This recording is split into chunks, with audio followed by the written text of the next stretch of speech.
The silence stretched, but it was different this time. Not empty, not dismissive, it was a silence of cracks forming in eyes, small but undeniable. That night he lay beside her, not touching, but not turning away either. She lay awake, staring at the faint outline of his face in the moonlight, her heart aching with the tiniest spark of hope. Maybe, just maybe, the ice was beginning to break, but his mum was not finished. The very next morning, Vine entered the kitchen to find her mother in law waiting, her eyes sharp as ever. I spoke to a family friend yesterday, she said casually as she sipped her tea. They know a girl, healthy, beautiful, from a good family. She would be a perfect match for my son if he ever chooses wisely. The words froze Vine in place, her breath caught, her chest burning as though pierced by invisible knives. "What are you saying?" she whispered. His mom set down her cup with a soft clink. "I'm saying my son deserves a chance at happiness, at a real family. If you can't give him an heir, someone else will." Vine's hand trembled as she clutched the edge of the counter, her tears threatening to fall. She wanted to scream, to throw the cup against the wall, to demand that his mom stop poisoning what little she had left. But her voice failed her, and the only sound was the shattering inside her chest. That evening, when Chengok returned home, Vine sat on the balcony staring blankly at the street below. When he came to stand beside her, she turned to him, her eyes raw with unshed tears. "Your mother, she wants to replace me. Did you know?" Chengok's expression tightened, but he didn't answer right away. His silence was enough to break her. She rose suddenly, her voice trembling but firm. "I can't keep living like this, Chengok. I can't keep being punished, blamed, treated as if I'm nothing. If you want me to leave, say, but don't keep me in this prison of silence." His hand shot out then, gripping her wrist. His touch was firm, desperate, the first time he had truly held in her in weeks. His voice was low, almost fierce. "You're not leaving." Her heart pounded at the intensity in his eyes. "Then why won't you protect me? Why won't you tell her to stop?" The muscles in his jaw worked as he struggled for words. Finally, he said, "Because if I open my mouth, I will break everything." She stared at him, her heart thundering for the first time. She saw not just coldness but conflict, and though the distance between them still felt vast, a single fragile thread now stretched across it, the possibility that he did feel, that he did grieve, that he was not as unfeeling as he seemed. Vine turned back to the street, her wrist still in his grasp, her tears finally falling. The cracks were there, faint but real, and for the first time since losing the baby, she dared to hope that maybe, just maybe, the walls would one day would come crashing down. The house had never felt like home, but after that morning it became a battlefield. The air seemed to hum with tension, every word sharper than the last, every silence heavier than stone. Vine tried to bury herself in chores, to lose herself in the rhythm of folding clothes, sweeping floors, preparing tea. But even the smallest comfort had been stripped from her.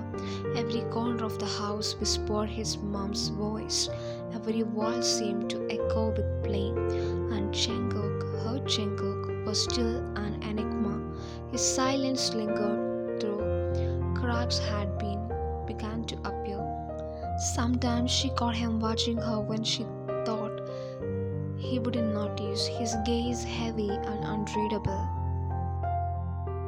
Sometimes in the dead of night, she woke to find his hand hovering near hers on the bed as though he wanted to touch her but couldn't bring himself to cross that invisible barrier. It wasn't love yet, it wasn't forgiveness, but it was something. His mom noticed it too, and she didn't like it. One evening, Wine was in the kitchen preparing dinner when his mom came in, her bangles clinking softly as she placed a basket of vegetables on the counter.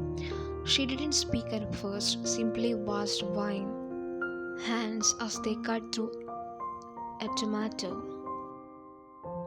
Then, without cold, deliberate tone, she said, "You know, Wine, it's a shame.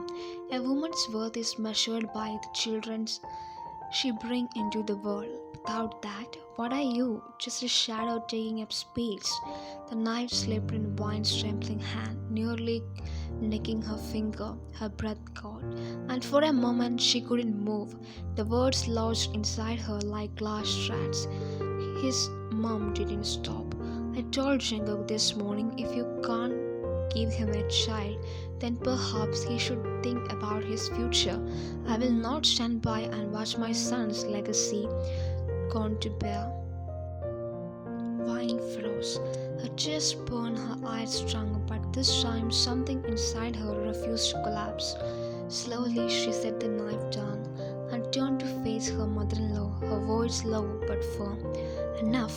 Stop saying I killed my baby. Stop acting like I don't already wake up every day with that pain carved into my heart. I lost my child too. Do you even understand what that means? Do you?" His mom's eyes widened momentarily, startled by the force in Wine's voice. But then her lips curled into a sneer. "Oh, how convenient. Now you play the victim. Do you think shouting will change the truth? You are barren, useless, and my son?" "Mother," the voice boomed from behind them, sharp and commanding. Wine whipped around, her heart hammering. Django stood in the doorway, his eyes blazing, his chest rising and falling as though he had been holding this in for far too long.